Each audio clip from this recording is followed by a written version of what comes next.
이제 사실은 부모님 두 분 다 크시면 너무 걱정은 안 해도 돼요. 유전이 사실은 상당히 중요하니까. 근데 이제 부모님이 한 분은 크고 한 분은 작다. 그 어떻게 될지 몰라요, 사실은.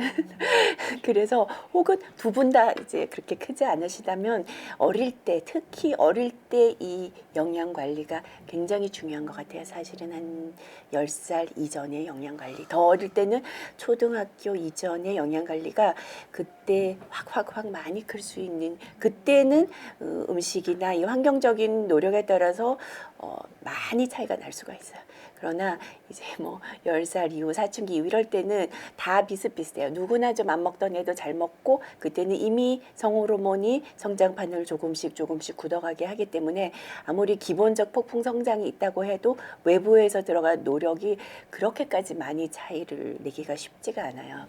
그래서 그 아이들이 선호도가 다르니까 이거는 어머님께서 잘 아실 것 같아요. 아빠도 그렇고 아이들도 그렇고, 그래도 한식 꼭 뭐 한식 스타일이 있고 또 양식 스타일이 있고 하니까 특히 아침이 중요한데 아침을 못 먹어서 그게 제일 큰 문제가 되는 것 같은데, 아침은 사실 좀 가볍게 요즘에는 죽도 여러 가지 종류가 많으니까 죽을 준비했다가 아침에 조금 데워서 주는 것도 괜찮을 것 같고요. 저는 그 주먹밥도 사실은 굉장히 괜찮은 것 같습니다.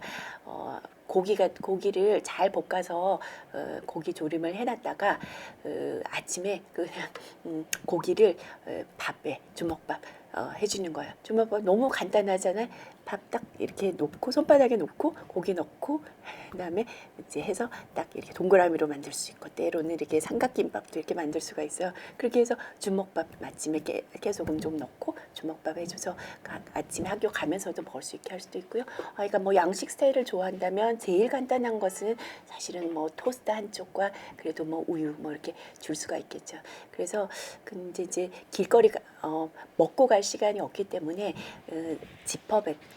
지퍼백에다가 이렇게 간단하게 넣어주는 거죠. 뭐 우유도 요즘에는 다 이렇게 팩에 나와 있으니까 아주 제일 작은 걸로 우유가 되건 작은 주스 종류 하나 하고, 그 다음에 아침에 밥을 먹을 시간이 없다면 그런 다른 탄수화물로 요즘에는 떡 종류도 아주 조그맣게 잘 포장이 되어 있어서 냉동해놨다가 딱 갖고 가면서 이제 꺼내서 먹으면 이게 바로 해동이 되면서 버스 속에서 아이들이 먹기가 굉장히 쉬운 것 같고, 간단하게 뭐 어떤 때는 뭐 방울토마토 몇 알을 지퍼백에 같이 이렇게 넣어줄 수도 있고, 또 요즘 같은 절은 이제 귤 조그만 거 하나 가면서 먹을 수 있게, 혹은 뭐 사시사철 바나나 한 개가 될 수도 있고요.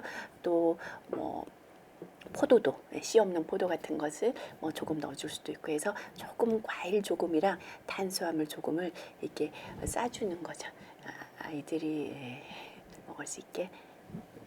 그러면 이제 그래서 영양 관리에서 가장 중요한 것은 삼끼니, 이것만 기억해 주세요. 그래서 학교에서 점심은 대부분 먹게 되잖아요. 그런데 아침을 조금 신경 써서 먹여야 되는 것. 근데 이제 저녁은 집에 와서 먹는 경우도 있지만, 큰애들은 학원에서 대충 편의점에서 대충 먹고 가게 되는, 다시 또 학원을 돌고 밤늦게 오게 되는 그런 문제가 많은 것 같아요. 그래서 저녁도 굉장히 중요한 문제인데, 분식점에서 먹거나 혹은 뭐 편의점에서 먹게 됐을 때 그거 먹고 너 요 귤 하나만이라도 같이 먹어라, 혹은 네가 키를 잘 크게 하기 위해서는 요 우유팩 든 거 그거 하나만은 그거 먹고 같이 좀 먹어라. 그렇게 뭐 너무 크게 욕심을 낼 수는 없지만 그 조금 부족한 부분을 메꿔줄 수 있었으면 하고요. 또 뭐 부모님들께서 많이 우려하시는 것은 자기 전에 먹는 거. 네. 근데 바로 먹자마자 자는 것은 좀 좋지는 않아요. 그러나 학원에서 굉장히 늦게 돌아와서 조금 청소년 경우에는 그때 굉장히 배고파요. 그래서 먹여야 되냐 말아야 되냐, 이게 정답은 없지만 제 생각에는 그냥 먹였으면 해요. 그런데 이때 뭐 과자를 먹고 잔다거나, 대부분은 아이들이 이때 라면을 엄청 좋아해요. 그래서 이거를 아예 못 먹게 해야 되냐. 근데 라면을 너무 좋아한다면 또 딴 걸 안 먹는다면 그거 먹여야 되겠죠. 그러나 이제 칼로리가 높고 또 그렇게 영양가가 많지는 않지만 아까 말했지만 라면을 그래 네가 정 먹겠다면 라면을 해주되 물을 팔팔 끓여서 라면에 그 처음에 끓인 물은 한번 바꿔내야 돼. 그 너무 안 좋은 기름들과 칼로리가 높으니까 그런 한번 끓인 물 새로 넣고 거기에 그 대신에 아주 다진 거기에 라면에 들어있는 그 스프만 그대로 쓸 것이 아니라 우리가 평소에 살짝 다져놨던 당근하고 버섯하고 양파하고 고기 같이 그걸 살짝 넣어서 이렇게 해서 주거나 약간 계란은 그때라도 꼭 하나 풀어서 주거나 했으면 개인적으로는 굉장히 이제 직장 다니면서 바쁘고 하기 때문에 고기를 이제 조림을 소고기나 고기를 다져서 조림을 좀 해놔요. 그렇게 했을 때 며칠간은 이걸로 굉장히 유용하게 먹을 수가 있거든요.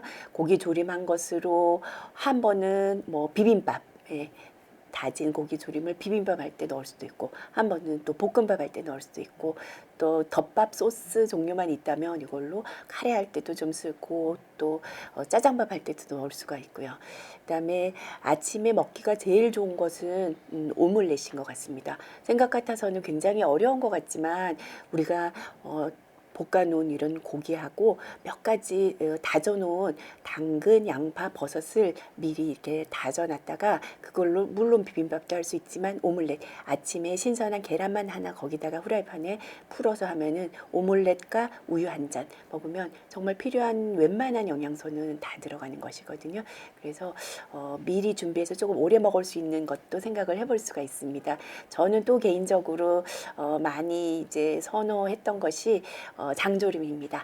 장조림은 고기가 상당히 담백하고 그런 단백질 성분도 많지만 기름 성분을 많이 뺄 수가 있는 데다가 조금 오래 두고 먹을 수가 있고 장조림 고기에다가 우리가 달걀 삶은 것도 해서 그렇게 먹게 되면은 상당히 아침에 간단한 밥과 그 장조림만 해도 한 끼 해결이 되기 때문에 이런 것들을 이제 많이 해먹는 아이들마다 뭐 한식을 좋아하는 아이들도 있고 양식을 좋아하는 아이들도 있어서 고기를 다져서 그 패티를 해서 냉동실에 넣어놓게 되면은 그거 꺼내서 아침에 이제 토스트 속에다가 넣어서 시간이 없을 때는 그것만 넣을 수도 있고 약간 시간이 허락할 때는 치즈 한 장, 그다음에 계란 후라이 하나, 토마토 한 장, 그다음에 양상추 하나 넣으면 정말 사 먹는 거 별거 없어요. 그래서 집에서 이렇게 이런 햄버거를 집에서 이제 해주면 그것도 별미로 아이들이